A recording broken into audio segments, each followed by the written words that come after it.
Hi everyone, I'm Kerry with Shore Insight Group at Exit Realty East Coast. Today I'm going to go over my Wall Township single family property market update for the month of August.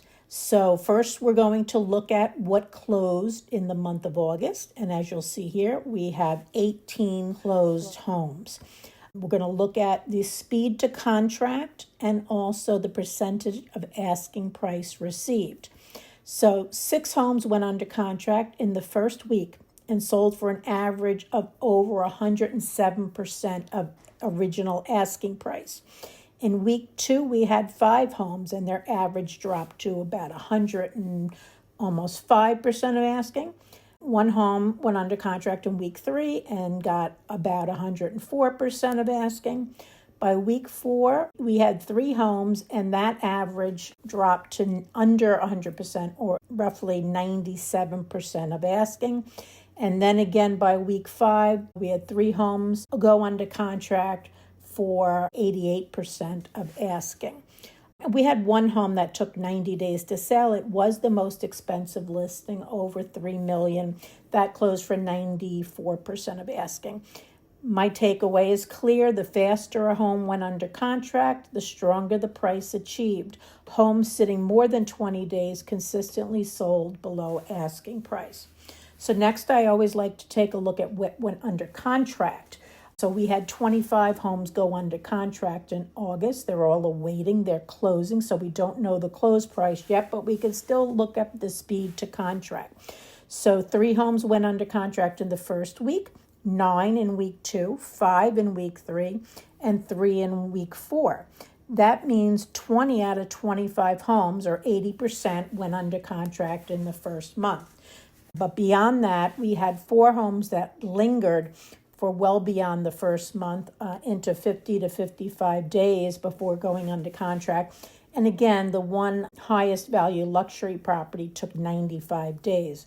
Just like the closed sales, to me, there was no clear distinction between higher and lower priced homes in terms of speed. Preparation, pricing, marketing, all of that were the deciding factors. So what does it all mean? The market here in Wall is still very healthy. Homes that are priced right and well prepared are moving quickly, often in the first 2 to 3 weeks and often at or above asking. But buyers aren't acting with the same urgency we saw in the past few years. If a home lingers more than 30 days, it risks sitting much longer and ultimately selling for considerably less. There is some really good news on the horizon. I'm an optimist, so I'm hoping to see this play out very soon.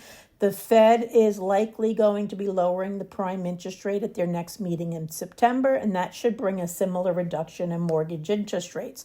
Another forecast is then predicted for December. But as soon as buyers see rates start to come down, it's going to create some much-needed optimism about affordability. And here's the key. Buyers know that once rates fall, competition for homes will increase, which means waiting to buy could actually cost them more. So we expect many who have been sitting on the sidelines to jump back sooner rather than later. If I were a buyer, I'd be getting ready now, talking to a lender and choosing the right buyer's agent to represent me. If I were a seller, I'd want my home on the market by no later than, say, mid-October, so I could take advantage of those buyers eager to move before the winter holidays. If you'd like to dig in deeper to the market, you can visit my Wall Township Home and Lifestyles Facebook group, where I post daily MLS activity, market updates, and neighborhood insights. If you're considering becoming a buyer or a seller soon, visit my new website, shoreinsightgroup.com, where I built extensive resources for both sellers and buyers. But most importantly, if you're planning to buy or sell, I'd love the opportunity to represent you myself. I bring the data, the strategy, and the local expertise to make sure you move forward smartly and successfully. So please don't hesitate to call me at 732-216-7643, and let's talk about your plans. Thanks for listening. I hope you found this helpful.